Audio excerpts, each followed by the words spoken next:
before I introduce our speaker tonight.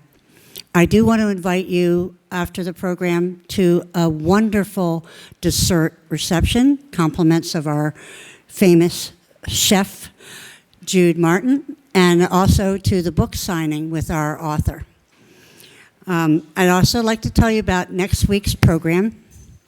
You may have heard this gentleman here before, Anthony Amore, who is the Chief of Security for Isabella Stewart Gardner Museum in Boston, is going to be here to talk about art heist. And the title of the talk is The Woman Who Stole Vermeer. And if you've heard him before, you know he's excellent, and it's going to be a very delightful evening, as is tonight. Tonight's program is sponsored by Friends of Barnstable Harbor, and our friend Avery Revere is here tonight. Avery, thank you.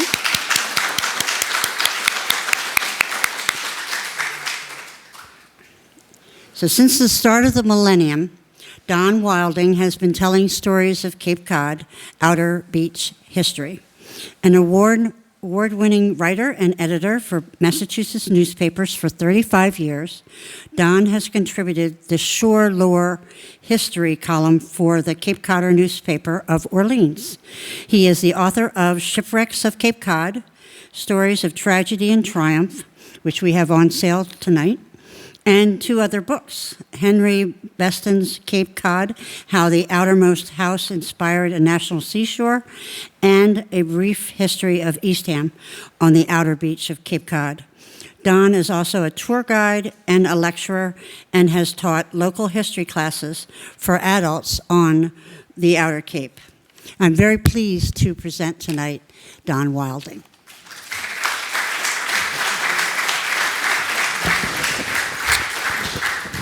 Thank you and good evening. How are we all doing? You all survived okay? I was really afraid we weren't going to be here tonight with the way they were talking a few days ago. But that weather that we feared, that's what a lot of these guys were encountering on the beach. More of the winter variety, though, than the summertime hurricane variety. The shipwrecks of Cape Cod, anybody have an idea of how many there were? 3,000 plus, that's correct. That's a lot of shipwrecks. And that's also, a lot of this happened before there was a Cape Cod Canal. And this is not working. Well, it was working before.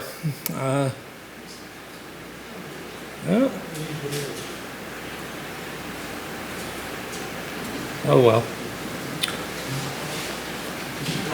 Have to do it the old-fashioned way. Press the computer button. So anyway, as we said, yes, 3,000 plus shipwrecks between 1626 and the mid-20th century. That whole solitary 40-mile stretch of beach saw 3,000 plus wrecks. It's been said that if all of those wrecks could be raised, you could walk from Provincetown to Chatham without getting your feet wet. Imagine that, just if you brought them all up. And oddly enough, out of Europe, this all started with European settlers, of course. And the Mayflower actually came very, very close to becoming the first shipwreck because of, see, now that works. The Mayflower, when she was coming across the Atlantic, way off course, as a lot of us know, and spotted land at Eastham, they knew they were way off course from where they wanted to be. So they started to head south and encountered Pollock Rip and all these nasty shoals down around Chatham. So they simply turned around and went back up and anchored in Provincetown Harbor, and that's where their adventure began. But this area here, the Mayflower almost wrecked, and many other ships would would meet their end. There it goes. Over the years. And it wasn't too much longer that right in that same area was the wreck of the Sparrowhawk in 1626. The ship was following a similar pattern to the Mayflower. Coming from England, settlers going to the Virginia colony and blown off course. The only problem with the Sparrowhawk was it stranded in the entrance to Pleasant Bay, which was, their misfortune. This was in December of 1626, and when the Sparrowhawk landed, it kind of crashed into the sandbar, and that's what a lot of these ships did. And it was in pretty bad shape, and it needed to be fixed before they were going to go anywhere. And long story short, they came out, they were going to fix things, and they saw natives approaching them.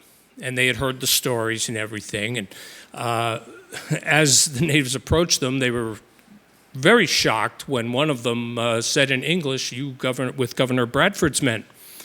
So at this point, they brokered a deal first with them for them to help repair the ship. Well, as soon as they repaired the ship, there was another storm and it got damaged again. So they had to, from there, they were taken to Plymouth, spent the winter there, and then eventually went down to Virginia afterwards. The Somerset happened in November of 1778.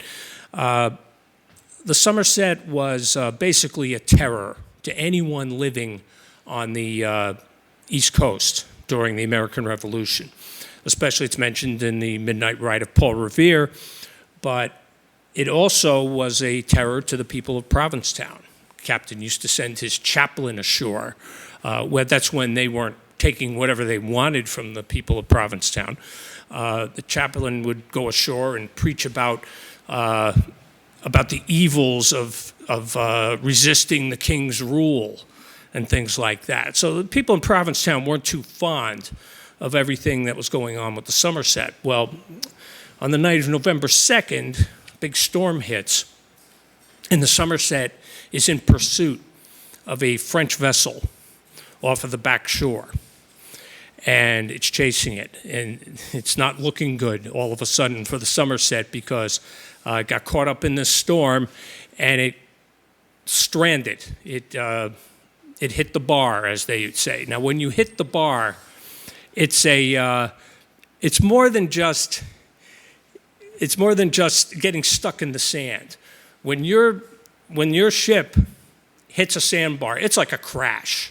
You're just crashing into it, and it would mess everything up. So the structure of the ship starts to fall apart, and that's what happened here with the Somerset. This is a big storm.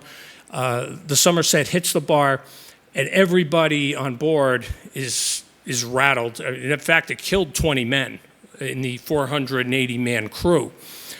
And the next morning, when things cleared up, everybody was still so rattled aboard the Somerset. The men from Provincetown and Truro, who were watching this from High Pole Hill the night before, which is where the monument is now, just came right down, walked out at low tide, went on board the Somerset, took everybody prisoner, and marched them to Boston. And they used the captain in a prisoner exchange. So that's just a short look back at those two ships. The Sparrowhawk's remains were recovered again in 1863. They are now in Plymouth. And the Somerset's remains were exposed again in 1886, then again in 1973, and then again in 2012. So they quickly are covered up again, though, by the elements. Some of the timbers from both of these ships actually became walking canes for people here on the Cape, and they were circulating around the Cape for a good many years after these disasters. So the Somerset was the last time it came up is in 2012. If you ever walk out in Provincetown on what they call Snail Road through the dunes, if you walk all the way to the ocean, past the Euphoria Dune Shack, and then you turn left, it's a short distance up the beach there, but most of the time it's buried. So with this need for aid, with all these shipwrecks, it became pretty evident, even in the 1700s, that something needed to be done.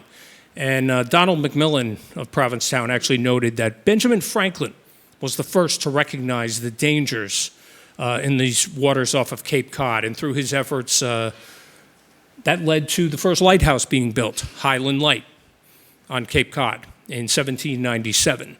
That, of course, has been restructured on 2 other occasions. And, of course, there were several other lighthouses that followed. Well, this wasn't going to be enough because you had disasters like this happening. Was known as the Truro Gale, or many people call it the October Gale of 1841. And the loss in this storm was the most serious calamity that ever visited the town of Truro. 57 men from Truro died at sea during that one storm. They were out fishing various places in the ocean, caught up in this monstrous storm. And that claimed 57 lives from Truro. 40 vessels ran aground all along Cape Cod's outer beach.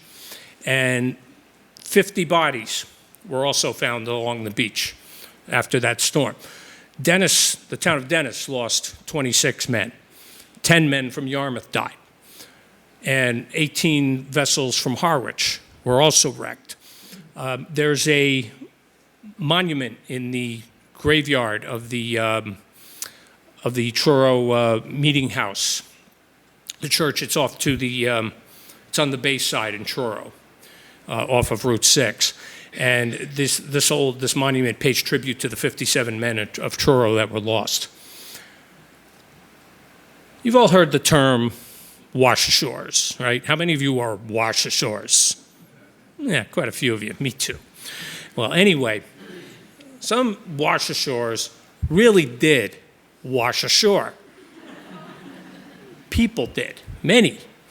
And also non-people. I'll get to that in a moment. But this case, I wrote about this in my book, A Brief History of Eastham, 4 years ago. There was a British brig called the Margaret, and it stranded on Nauset Beach in April of 1852. So when that happened, there weren't, mostly volunteers were the ones handling this kind of stuff, and a fellow named Freeman Doan Mayo was out on the beach looking for anybody that may have survived this storm. Well, he did find somebody. It was a young fellow named John Fulcher. He was all of 14 years old. He was serving as an apprentice aboard the Margaret, and he apparently was the only one left alive. And he was up in the masts. He climbed up into the rigging, and that's what a lot of men on board ships would do. When the ship hit the sandbar and the ship would start breaking and sometimes taking on water, waves would be pounding it. The only place they could really go was to start climbing up in the rigging and hope someone would come along and help them out, save them. Well, that was the case for young John Fulcher. Mr. Mayo came along, saw him up there, rescued him, brought him back to his house in Eastham. He lived there with Mayo, and then with 2 other families over the next several years before he became an adult, and then he eventually became a U.S. citizen, later owned farmland, and of course started his own family. And then there were many more Fulchers after that. They're still there today. There are still Fulchers on the Outer Cape descended from John Fulcher. And a couple of generations in, they would refer to the old MacDonald song when they talked about the Fulchers. You know, the old refrain goes, "Old John Fulcher came ashore, E-I-E-I-O, here a Fulcher, there a Fulcher, everywhere a Fulcher, Fulcher." Obed Fulcher had a farm. He was one of the next descendants. Well, it wasn't always people. In this case, 1854, there was a large unknown brig that was in trouble off of Highland Light. And it's getting tossed around in the ocean. And eventually, this, unfortunately for this ship, it was ended up in Cape Cod Bay and then blown right across the bay and eventually struck the rocks at Scituate, killed all 7 men on board. The one survivor? Yeah, a pig. What happened was, as they were going, as it was rocking around off of Highland Light, a lot of things started falling into the ocean. Well, one of them was this crate, and inside the crate was the pig. And the pig broke out of the crate while it was in the water and somehow managed to swim ashore a good mile. Now, you wouldn't think of pigs as good swimmers, but they are. And this one somehow got to shore exhausted, but he gets up, waddles his way up the beach a little ways, and somebody finds him and took him home. And it was said he grew to be a big and lusty porker. And if we could have talked, we would have known what the name of the ship was. So at this point, there's not much in the way of people doing rescues. We had people like Mr. Mayo, who were volunteers, and you also had people in the Massachusetts Humane Society. They were actually in the business of shipwrecks back then. And this was from the mid-1700s. They had these little huts along Cape Cod's outer beach, which a lot of them ended up becoming halfway houses for the life-saving service and the Coast Guard later on. But inside these were just, they were manned by volunteers, basically. They would come, and whenever the need was there for a shipwreck, they would end up getting a surfboat out or whatever equipment they could use. But this wasn't terribly effective. They did save some people, but the need was just too great.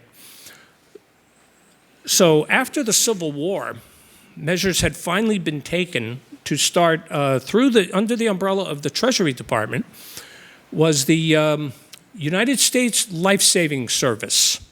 And this in 1915 eventually was folded into the U.S. Coast Guard. So the Life-Saving Service had ended up having stations everywhere, all over the country. Well, here on Cape Cod, they started out with 9 in 1872. They built them very quickly. 1872, they had 9 stations. It grew to 13 before the end of the century. And eventually, as things got better with the Cape Cod Canal being built and technology improving, there was not as much of a need for as many stations when it finally became the Coast Guard. So the Life-Saving Service was overseen by its first superintendent. His name was Sumner Kimball. Kimball was, he oversaw the merger later on, and this guy was really great with dealing with bureaucratic type stuff, going to Congress and getting money. He was the first one to get a pension from the Life-Saving Service. And he was the one that was able to get all this funding that was necessary because he hired a writer named William O'Connor. The guy was really good when it came to, as a wordsmith. O'Connor would exaggerate the facts from the keeper's reports, but he'd keep the facts the facts. You know, that 10 or 12-foot wave became a 20-foot wave, whatever he needed to do. And he'd send the reports to Congress, and when it came time for appropriations, Kimball got his money. So this helped to establish all of these different stations. Now this is 1902, and it shows, here we go, and it shows all these little dots out in the water are the shipwrecks even then. So that just goes to show you how many there were. And that's just what they knew about. And the shipwrecks at this point, the stations, I'm sorry, started at Woodend in Provincetown. You also had Race Point, Peaked Hill Bars, one of the most treacherous areas along Cape Cod. And you can see up there's quite a crowd of shipwrecks around that area. It was just some very treacherous sandbars that were right off of Provincetown. High Head in Truro, Highland Light, right next to Highland Light, there was one at what's now Coast Guard Beach in Truro. And at Ballston Beach, you had Pamet River, And then going a little bit further down, Cahoon Hollow in Wellfleet. You probably know what that is now. Anybody? The Beachcomber, correct. The Beachcomber nightclub now. Nauset is not the Coast Guard station that you see there now. That was built in the 1930s. This Nauset's station was actually about 300 yards or so out at sea from what's there now. So that gives you an idea of how much things have changed. But that first station was, and even that station in the late 1800s and early 1900s was moved a couple of times because of erosion issues. Orleans was right about at the location where the Sparrowhawk stranded. And then the Old Harbor Life-Saving Station, I'll tell you more about that in a few minutes. That was in North Chatham, right near Chatham Light, and then the two on Monomoy. And again, on Monomoy, you see in a lot of wrecks as well. So, and the way things were at the life-saving service stations, Dennis Noble summed it up pretty well. He said, life at a station can be summed up very quickly, or simply, hours and hours of boring routine with always a chance for minutes of sheer terror. And that's what happened with a lot of these places. The surfmen, who were, each station had anywhere from 7 to 9 surfmen. And these were the guys that they sent out. There was a keeper who was in charge. He was like the captain. And then they'd have these surfmen ranked 1 through 9. If you were number 1, you had a lot of experience and you were second in command. If you were number 9, you were probably a fisherman or a farmer last week. That's how you were not the experienced one. They would be sent out on patrol every night between August and June. In July, not so much. There wasn't as much of a need, unless, of course, you had a horrible storm like Henri coming in. In this particular instance, though, during the winter months especially, this is when they would go out dressed in, a lot of times in what they called oilskins, and they sometimes had a lantern, and they also carried some various equipment. And they would check in at these halfway houses, and these kind of look like the old Humane Society huts. And they were tucked in between each of the stations. Say you were going north from Nauset. You would go to this halfway house and you would meet up with somebody from the Cahoon's Hollow station. They would leave these tokens behind to indicate that their patrol had been done. And sometimes they would also stop in there. That's where they'd go in and warm up and maybe drink some coffee or a nip or whatever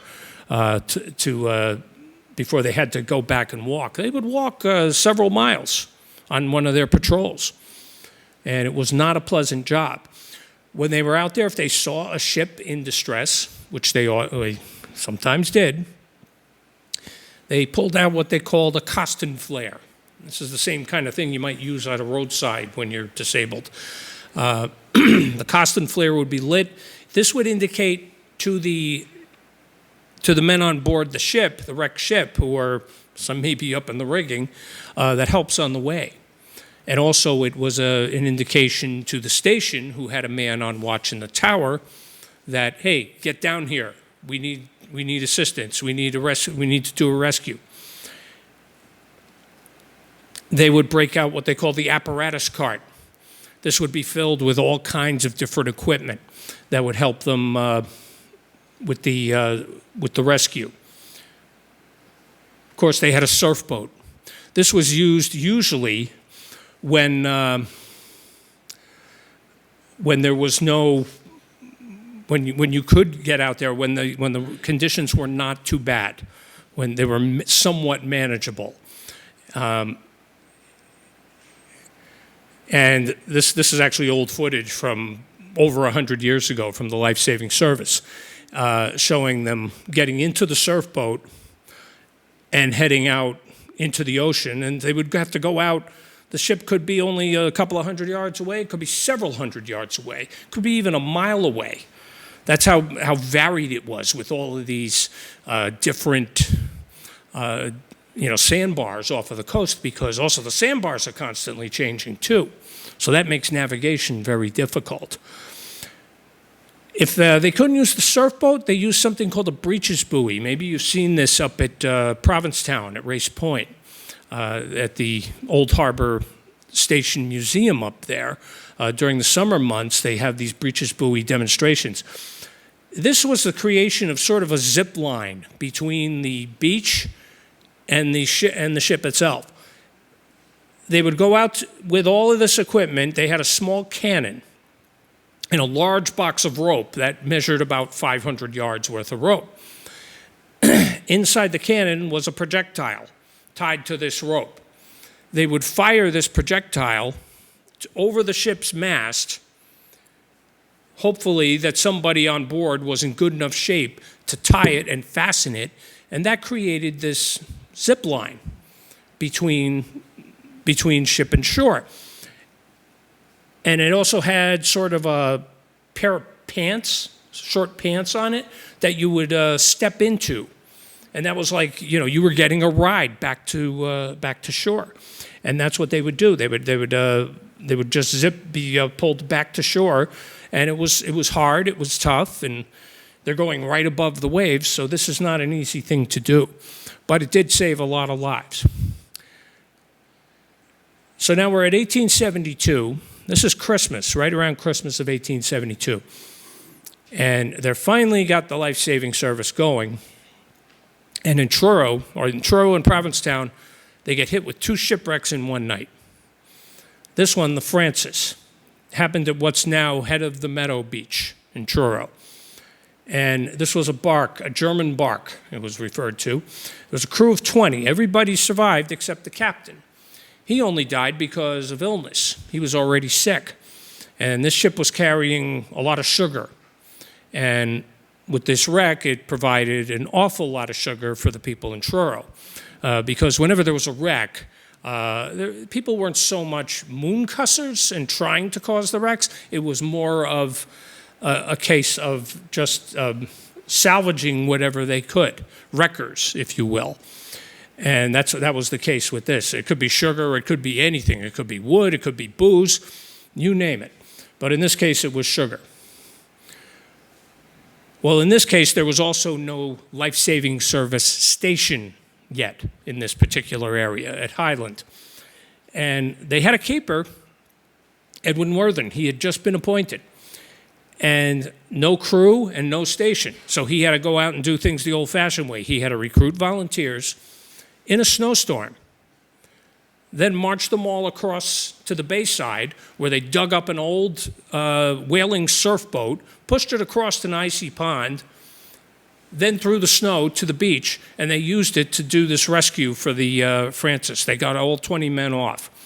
Unfortunately, the captain, Wilhelm Kortling, was taken to the Highland House, and he died shortly afterwards because of his illness. And Worthen took that pretty hard. That was always the case. Whenever you lost somebody on your watch, it was pretty disturbing, and they took it very hard. He was tending to this captain's grave, Edwin Worthen was, for the next 35 years on a regular basis. The remains of the Francis actually still come up every now and then at Head of the Meadow Beach at low tide. Well, the Peruvian was not as fortunate. This ship was also carrying sugar and rubber and block tin from India to Boston. And this one hit about a mile offshore, off those Peaked Hill bars in Provincetown. And all 22 men on board died, including the captain, Zeno Vanna. He was 28 years old. He had been at sea since he was a teenager. This was his final voyage. Vanna was on his final voyage, and he had promised his fiancée that this was it. She was waiting for him. And she found out that he wasn't coming back by looking at the paper and seeing that screaming giant black cruel headline that said, "Ship Peruvian goes down off Cape Cod, all hands are lost." The Jason in Truro, 1893. This had to be one of the worst of the disasters that happened. December 5th, 1893, it was right near the Pamet River Station. 25 out of 26 men died aboard this, and they basically didn't have a chance. They had been at sea for 10 months, sailing with 10,000 bales of jute from India. This is used to make fabric. Well, the bales, and they had just survived a cyclone in the Indian Ocean. The bales actually kind of came in handy here because everybody had climbed up into the masts when this ship struck, and it was falling apart. And they thought they were going to be rescued. They were actually optimistic. And then right before the lifesavers could get out there, the masts gave way. Everybody fell into the water, and they all perished, except for one man who fell in the water before he had a chance to do anything, and that was Sam Evans.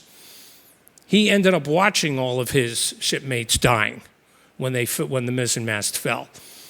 But Evans ended up, he's barely dressed, he washes up on the beach, and he's clutching this bale of jute, and that's what saved his life. And he was very quickly recovered by one of the lifesavers and brought back to the station.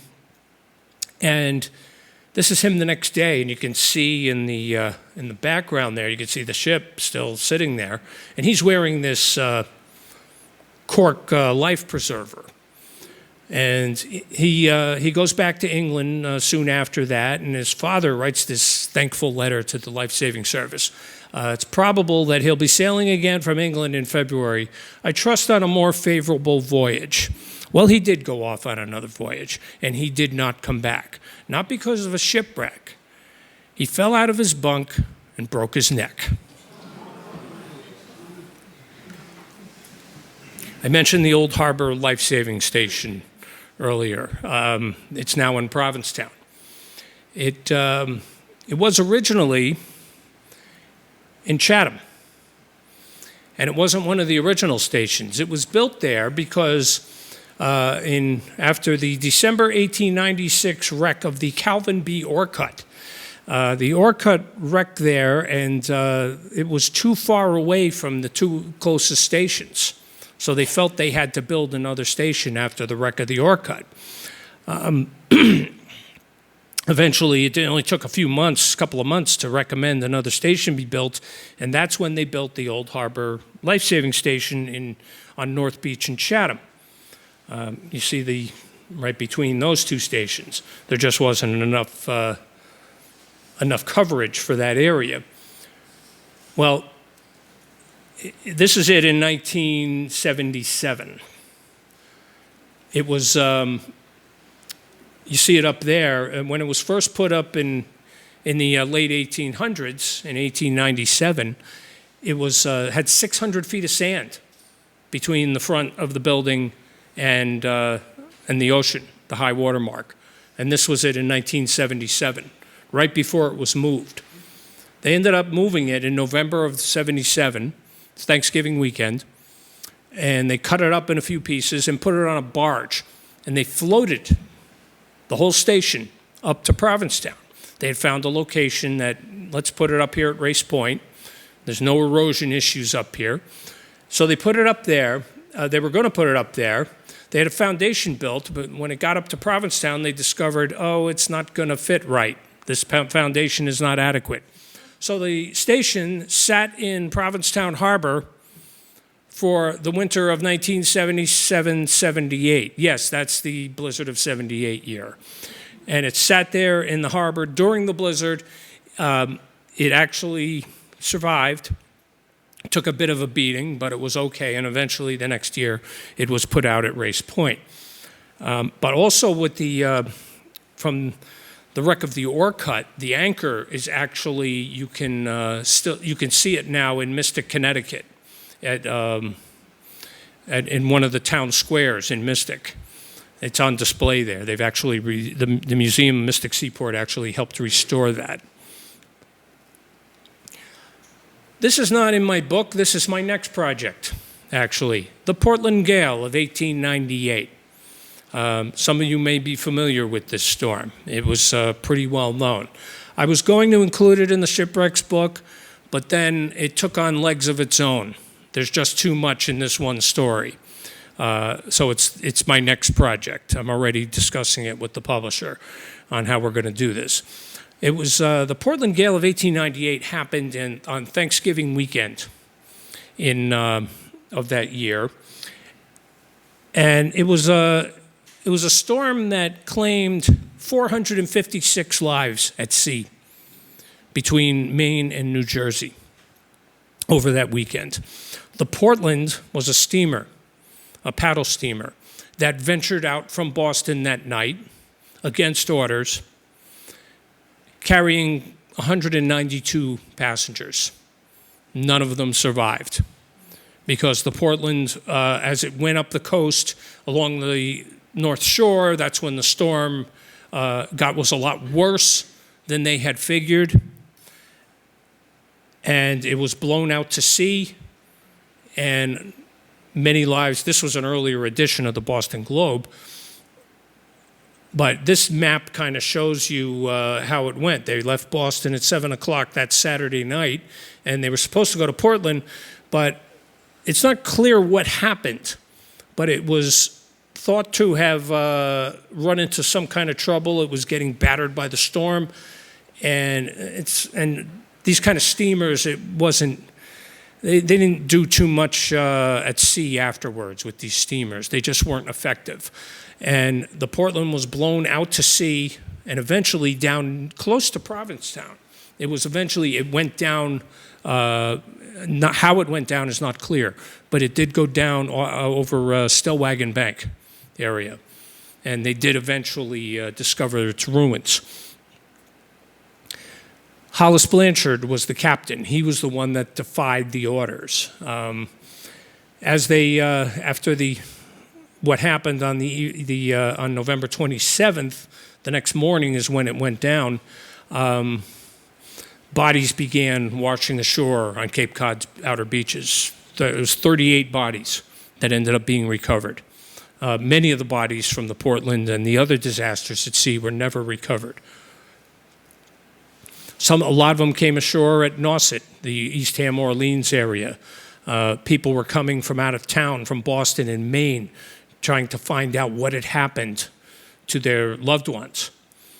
And they were starting to find them washing in on the beaches. Very stressful on the life-saving service, too.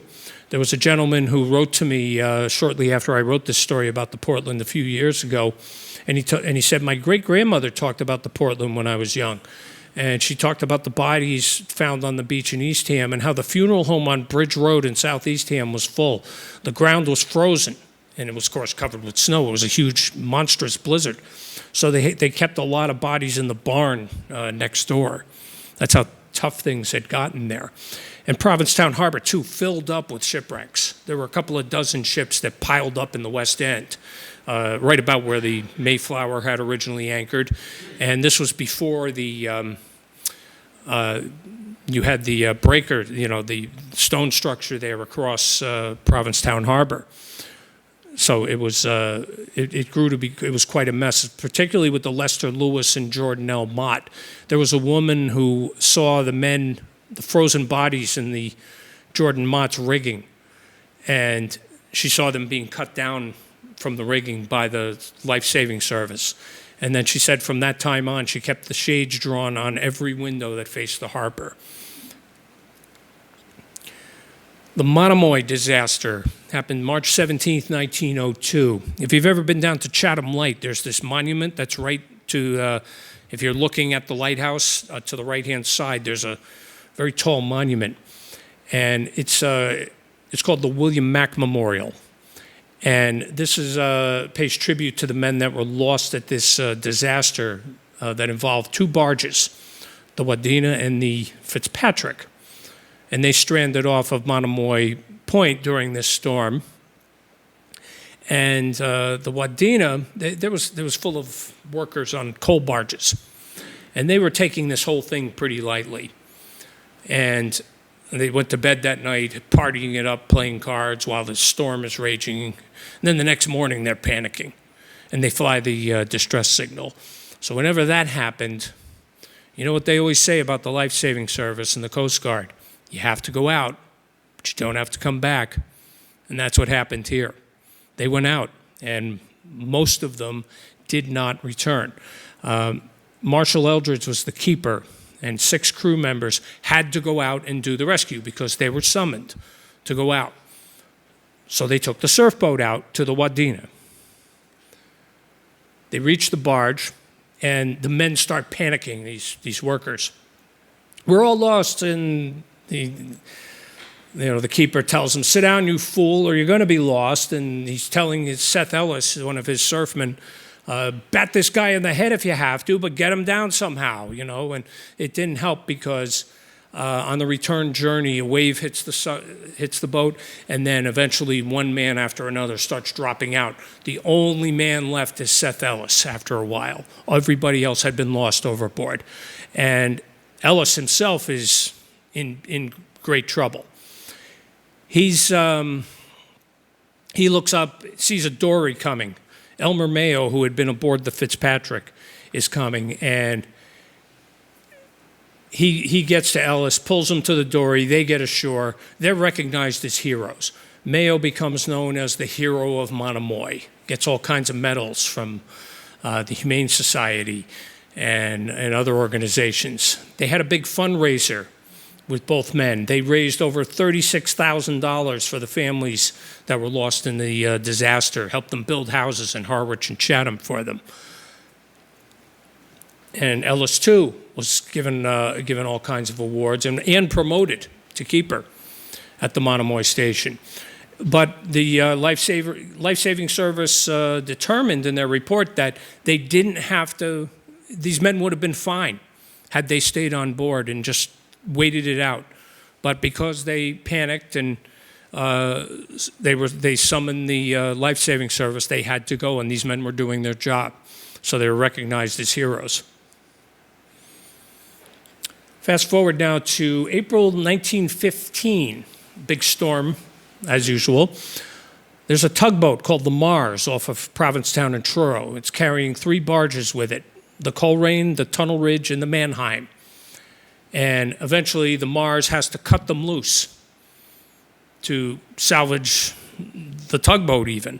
The barges are cut and they end up stranding right in front of Highland Light on the beach.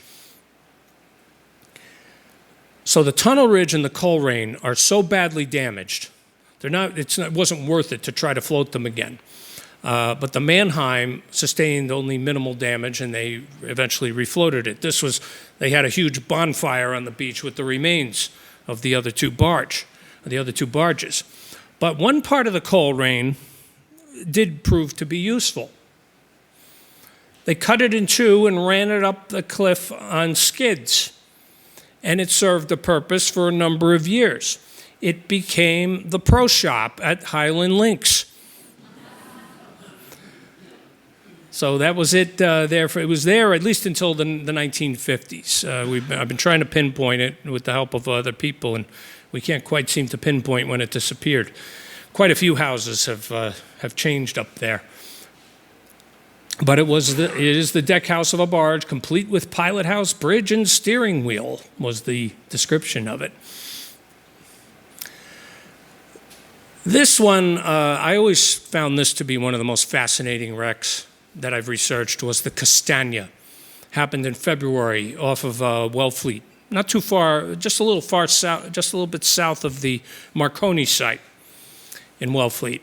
This was a storm with temperature was about 10 degrees, and the Castagna was an Italian ship that hit the sandbar, and it was just a terrible scene from what happened.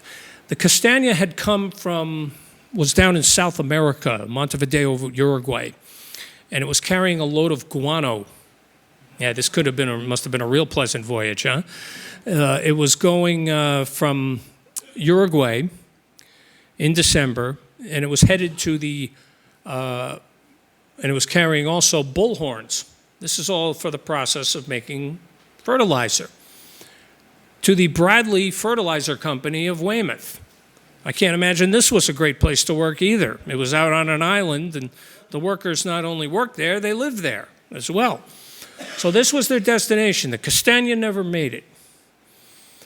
It stranded in these horrible conditions, high winds, frigid temperatures, and it's getting pelted by waves, which is freezing on contact with the ship. So imagine that. Imagine this scene that happens. 2 stations were summoned to help out in the rescue. Cahoon's Hollow Station, this is early in the morning now, right at dawn, from Wellfleet, and the Nauset Station from Eastham. They're both sent up there, and they can't get on the beach, really. They have to do things at first from up top on the cliff because the beach is flooded. That was a common problem along Cape Cod's outer beach with that cliff. A lot of times the beach just floods.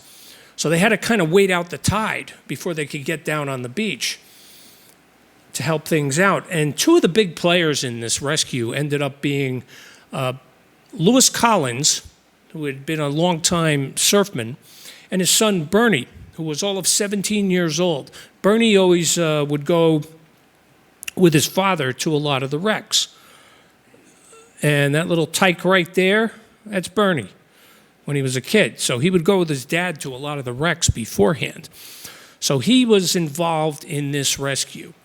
They all had to, they go to the ship. They try at first to do a breeches buoy rescue. Can't do it because when they shot the projectile out there was nobody on board that was healthy enough to fasten it. So they knew they were going to have to use the surf boat. Once they got out there, they get out to the boat, and there's only a few guys that are even somewhat functional. There's a few that are up in the masts, frozen to death. They are completely frozen. They were described as looking like mummies up there, frozen mummies. And Bernie was, he played a big part in this, young Bernie. He was dispatched to go up and cut these guys down out of the mast. But also he had to first help out the people that were still alive. One of them was the first mate. He was kind of crouched over the wheel box, holding on, and his hand was frozen to the spoke. Bernie had to cut the spoke with an axe to free him from it, and eventually they got him on shore, and the man died very quickly afterwards. But also, Bernie then had to climb up into the mast, cut these guys down who were frozen, and he said, he recalled this in an interview for Tales of Cape Cod in 1977, how one of the men fell and hit the deck, and he was frozen solid. He said his arm broke off like a piece of glass. Pretty vivid description and a little hard to believe, but still, that was Bernie's description. Also, when he had that happen, that was bad enough. And Bernie himself suffered a great deal of frostbite. It affected him for the rest of his life. He also eventually became a selectman in Eastham, the Collins family. If you ever go through the Rotary going into Eastham, on the right-hand side, you see Collins Cove. You see that old shucking house, and you see those cottages there. That was built, I think it was in the 20s or 30s, by Bernie and his father, Lewis. So that's the same family. And anyway, Bernie ended up having to be taken back to the Coast Guard station. He was pretty badly frozen himself from frostbite. But also the captain of the Castagna was also up in the mast. He was still alive, but he fell as the boat was getting rocked by the waves. He hits his head on the deck and is then swept overboard almost instantaneously by a wave. So that all happened. His body was not recovered for another year and a half. Pretty much half frozen and pretty well intact. But because he had been swept overboard, and then probably buried in the sand. And they found him a year and a half later in Nauset Marsh, 10 miles away. That just shows you how powerful and the ocean can be. So a lot of the men, too, aboard the Castania, the ones that survived, they went to Boston. They had to some of them had to undergo amputations. It was a pretty overall horrific scene. But again, here we go with more Washashores, more animals. They went into the cabin afterwards to recover all kinds of things, particularly any papers they might find. And they found a canary in a cage, still singing. This is where everybody should have gone, was into the cabin. They would have been fine. The canary died very quickly, though. And this cat, who they named Castagna. He was brought to the Marconi station and lived quite a long life there, and is said to have started a long line of stray cats on the Outer Cape. So he was, Castagna was one of, actually many cats were found new homes here on Cape Cod because they were on board ships that wrecked, and they were among the survivors. I can mention Henry Beston a little bit. He was, his book, The Outermost House, a very influential book. But very quickly, I'll just mention that while Beston was on the beach, he became very friendly with the Coast Guardsmen, particularly of the Nauset Station. And he had his own uniform and everything that they'd given him. And he described a lot of shipwrecks while he was staying at the forecastle, his house on the outer beach. And he became friendly with the Coast Guardsmen. And in 1923, 5 years before he wrote The Outermost House, he wrote a magazine article about the Coast Guardsmen of the Outer Beach. It was called The Wardens of Cape Cod. And even in this, he made all kinds of great descriptions, like he did of the Montclair, which happened in 1928, and he describes it very vividly in The Outermost House. And this 5 men drowned aboard the Montclair, March of 1927, off of Nauset Beach. And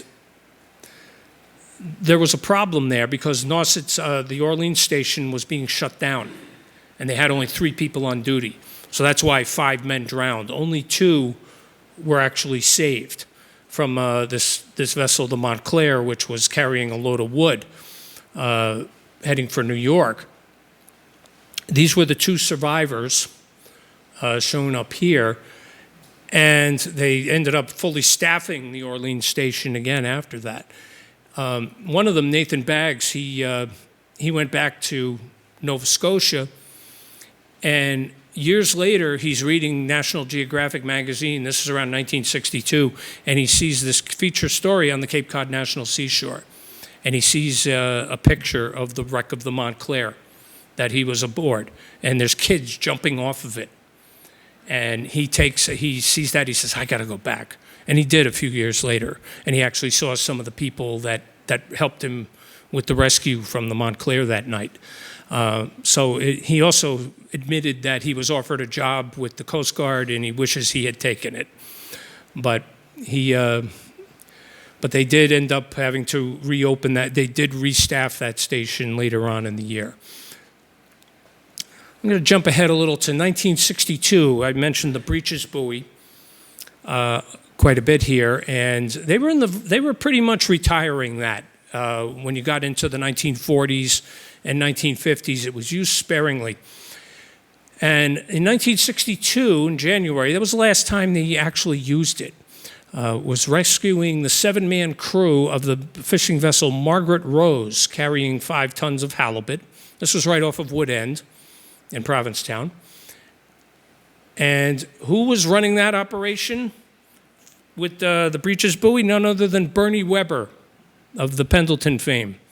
You might notice I don't talk about the Pendleton and the Witta because they've been done.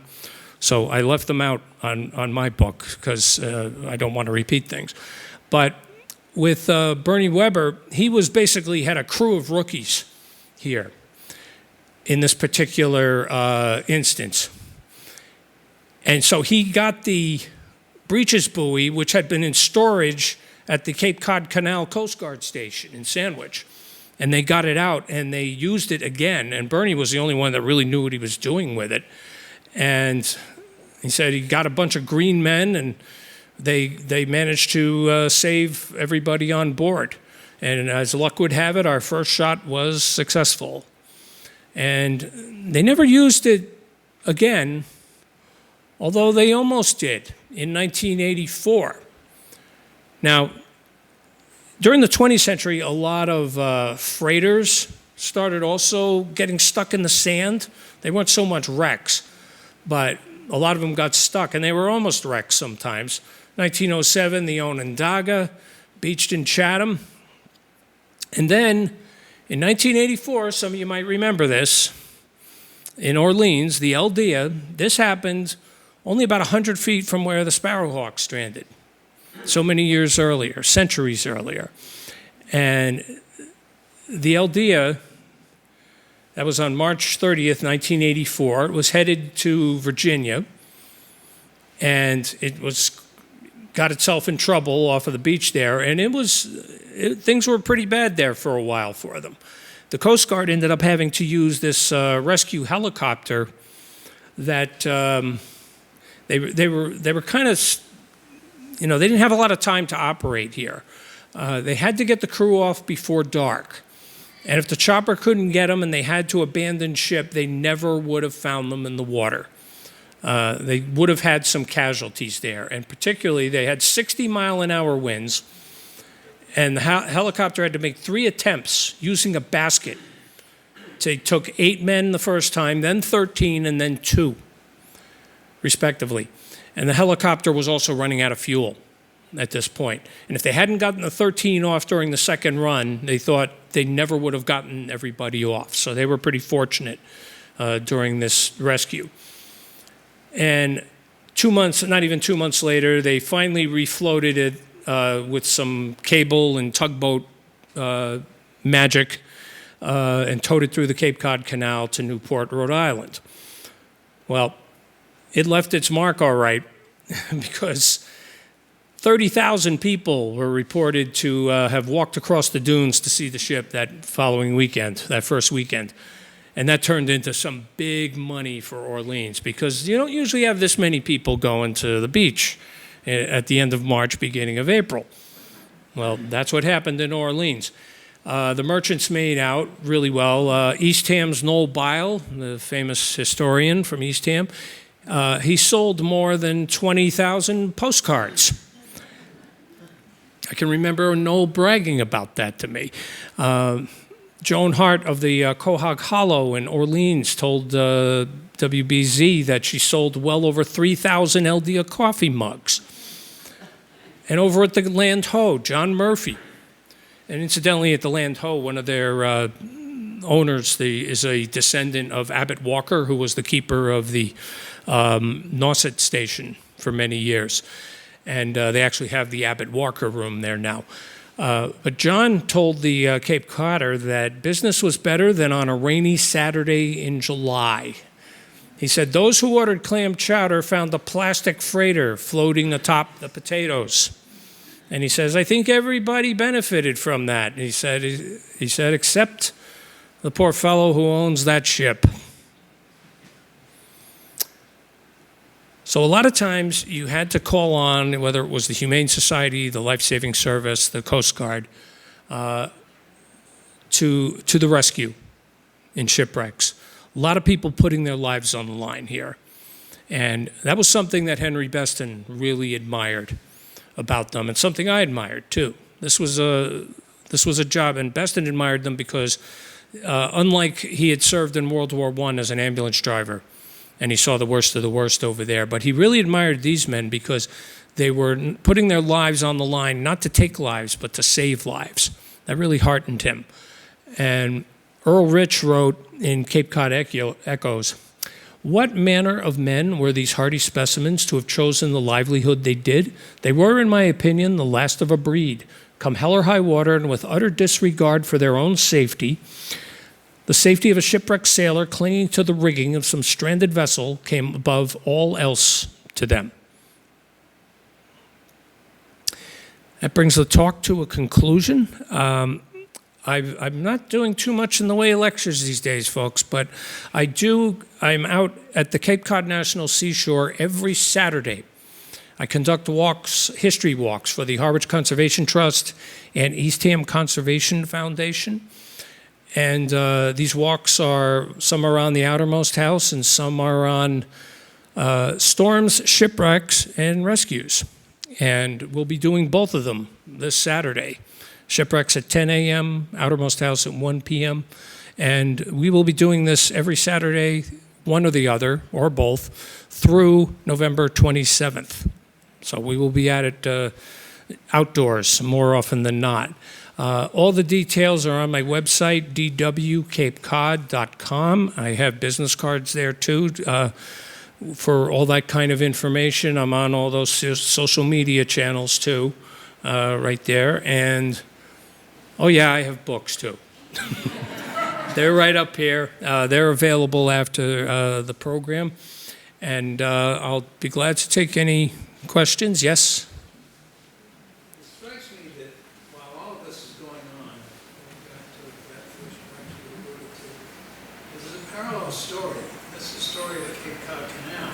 That's right. To what extent is the funding for the canal project, with all the politics that came from it, and all of the, Well, it played a big part. it wasn't recognized, in other words, that this was a reason. I actually did include a chapter in that in the book. Yes, the Cape Cod Canal was really a big deal when it came to the end of the shipwrecks, but because it started in 1914, 1915, and the Cape Cod Canal was a private venture.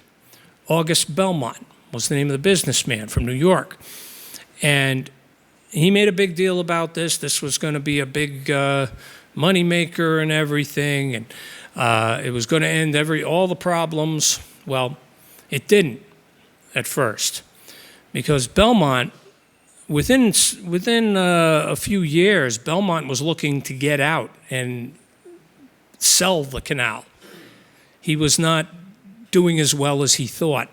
The problem was, well, he was also charging tolls to ships going through. And with the canal, it was also not wide enough and it was not deep enough. So there were shipwrecks happening in the canal. So between the tolls and the shipwrecks happening in the canal, a lot of ships and captains just said, "The heck with this, I'm going around, take my chances, the way we did before." And he was not doing well with it, and he was trying to find a taker, and he finally found a taker in the U.S. government. And he sold it to the government during the 1920s. And they were the ones, and then finally during the New Deal, that's when all the money went into it and widened, made deeper. And then the two bridges that we still have today were built. There was only, I think, one bridge, and it was a drawbridge kind of deal. That was before it. So it was not, it wasn't until Belmont got rid of it, was when it became, and tolls weren't a problem anymore either. So because the government took care of it, it was the Army Corps of Engineers has been running it ever since. So that's kind of the whole deal there. And then also between the canal and the improvements in technology, that's what led to the shipwrecks. They finally started closing a lot of the other stations. Even before the 1930s, they had started to. But by the 30s and then the 40s, and now you look at it, I think there's only a couple of stations out there. There's one in Chatham and one in Provincetown, and I think that's it. But back then, yeah, they were all over the place. So, yeah. Anybody else? Okay. All right. Thank you.